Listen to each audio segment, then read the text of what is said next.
ओम शांति।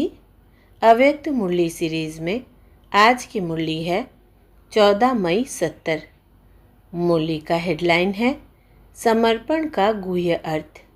आज वतन से एक सौगात लाए हैं। बताओ कौन सी सौगात लाए हैं? मालूम है? अव्यक्त रूप में सौगात भी अव्यक्त होगी ना।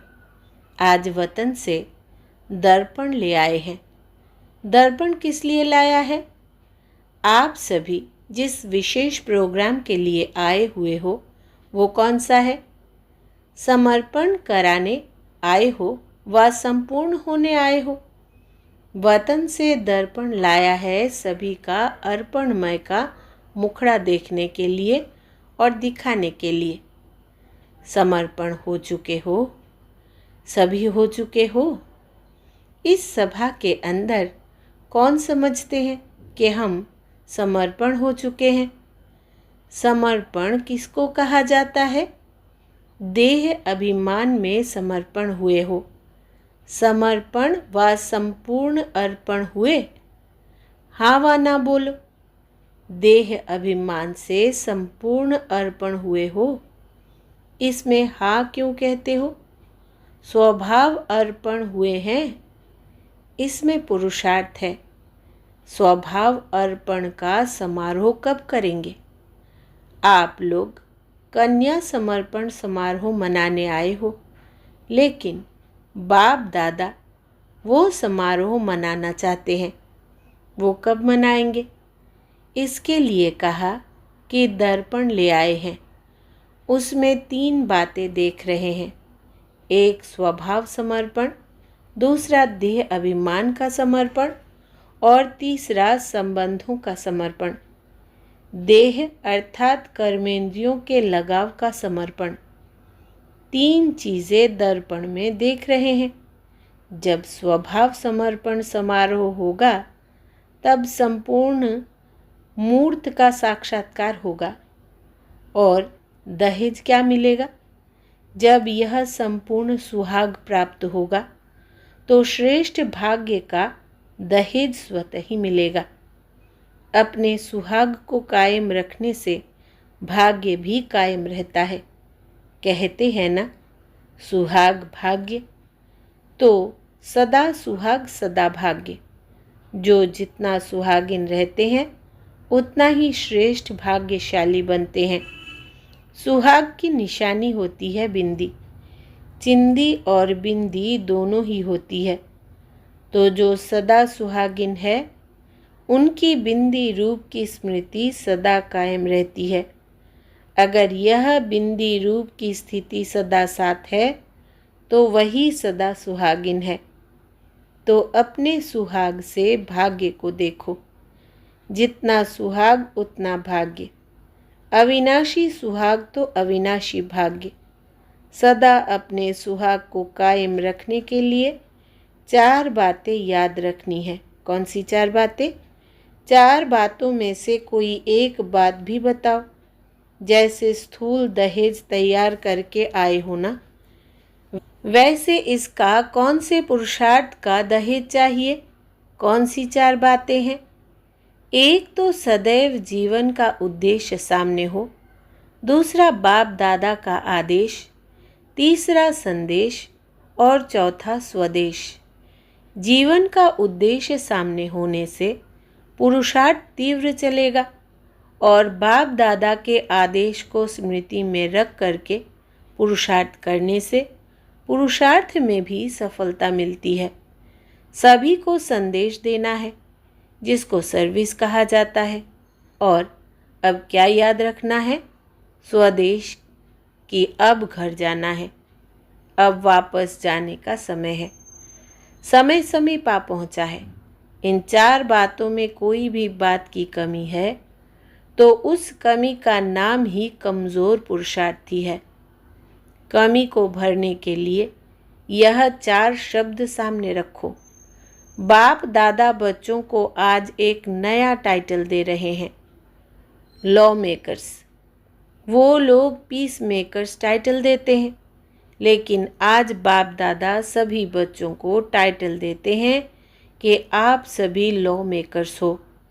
सतयुगी जो भी लॉज चलने वाले हैं उसे बनाने वाले आप हो। हम लॉ मेकर्स हैं।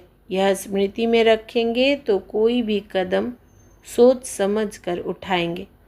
आप जो कदम उठाते हो वो मानो लॉ बन रहे हैं। जैसे जस्टिस व चीफ जस्टिस होते हैं, वो जो भी बात फाइनल करते हैं तो वो लॉ बन जाता है। तो यहाँ भी सभी जस्टिस बैठे हुए हैं, लॉ मेकर्स हैं। इसलिए ऐसा कोई भी कार्य नहीं करना है। जब है ही लॉ मेकर्स, तो जो संकल्प आप करेंगे, जो कदम आप उठाएंगे, आपको देख सारा विश्व फॉलो करेगा। आप लोगों की प्रजा आप सभी को फॉलो करेगी। तो ऐसे अपने को समझ फिर हर कर्म करो। इसमें भी नंबर होते हैं, लेकिन है तो सभी लॉ मेकर्स। आज बाप दादा इस सभा को देख हर्षित हो रहे हैं। कितने लॉ मेकर्स इकट्ठे हुए हैं, ऐसा अपने को समझ कर चलते हो। इतनी बड़ी जिम्मेवारी समझ कर चलने से फिर छोटी छोटी बातें स्वतः ही खत्म हो जाती है। स्लोगन भी है, जो कर्म मैं करूँगा मुझे देख सभी करेंगे। यह स्लोगन सदैव याद रखेंगे, तब ही कार्य ठीक कर सकेंगे। अपने को अकेला नहीं समझो। आप एक एक के पीछे आपकी राजधानी है, वे भी आपको देख रहे हैं। इसलिए यह याद रहे कि जो कर्म मैं करूँगा मुझे देख सभी करेंगे। इससे क्या होगा कि सभी के स्वभाव व संस्कारों का समर्पण समारोह जल्दी हो जाएगा। अब इस समारोह को स्टेज पर लाने के लिए जल्दी जल्दी तैयारी करनी है। अच्छा, 2 कुमारियों का समर्पण समारोह आज किस कार्य के लिए बुलाया है? सतयुग में माता पिता राज सिंहासन पर बिठाते हैं। संगम पर कौन सा राज तिलक मिलता है मालूम है? संगम का तिलक लगाया हुआ है व लगाना है। संगम के तख्त नशीन हुए हो। सर्विस की जिम्मेवारी का ताज है। तख्त कौन सा है? संगम के तख्त नशीन होने के बाद ही सतयुग के तख्त नशीन होंगे। सर्व गहनों से श्रृंगार कर लिया है कि वो भी कर रहे हो। इस घड़ी गहनों से सजे हुए हो। संगम युग से ही यह सभी रस्म रिवाज आरंभ हो रही है, क्योंकि संगम युग है सर्व बातों का बीज डालने का समय। जैसे बीज बोने का समय होता है ना, वैसे हर दैवी रस्म का बीज डालने का यह संगम युग है। बीज रूप द्वारा सर्व बातों का बीज पड़ता है। उस बीज रूप के साथ साथ आप सभी भी बीज डालने की मदद करना। आज के दिवस ऐसे ही साधारण फंक्शन नहीं हो रहा है, लेकिन सुनाया ना कि आप सभी लॉ मेकर्स हो। यह रीति रस्म का बीज डालने का दिवस है। इतना नशा है। इसकी सारी रस्म ब्राह्मणों द्वारा होती है। कितना बड़ा कार्य करने के निमित्त हो, विश्व को पलटाने के। कितने समय में विश्व को पलटेंगे? अपने को कितने समय में तैयार करेंगे? एवर रेडी हो। आज सभी अपने को किस रूप में अनुभव कर रहे हो? किस रूप में बैठे हो? जैसा दिन वैसा रूप होता है ना। यह संगम की दरबार सतयुगी दरबार से भी ऊंची है। आज सभी अपने को सर्व श्रृंगार से सजे हुए देख रहे हो, या सिर्फ इन्हों अर्थात कुमारियों को ही देख रहे हो? आप एक एक के संगम युग के श्रृंगार सारी सतयुगी श्रृंगार से भी श्रेष्ठ है। तो बाप दादा सभी श्रृंगारी हुई मूर्तियों को देख रहे हैं। सतयुगी ताज इस ताज के आगे कुछ नहीं है। संगम का ताज पड़ा हुआ है। यह ताज और तख्त सदैव कायम रहे, इसके लिए क्या प्रयत्न करेंगे? इसके लिए 3 बातें याद रखनी है। यह जो स्वयंवर का समारोह होता है, ताजपोशी में भी जो रीति रस्म होती है, वो सभी यहाँ संगम पर ही किस न किस रूप में होती है। मालूम है आज की दुनिया में क्या रीति रस्म है? कितने प्रकारों की रस्म है। एक ब्राह्मणों द्वारा होती है, दूसरा कोर्ट द्वारा, तीसरा मंदिरों और गुरुओं द्वारा। इन तीनों रस्मों का किस न किस रूप में यहाँ बीज पड़ता है। यह मधुबन मंदिर भी है, चैतन्य मंदिर है।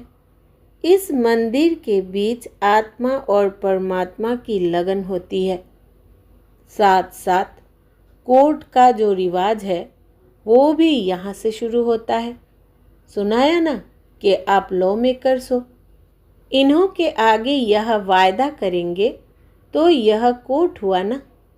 तीनों ही रस्म इस संगम पर अलौकिक रूप से होती है, जिसका यादगार स्थूल रूप में चलता रहता है।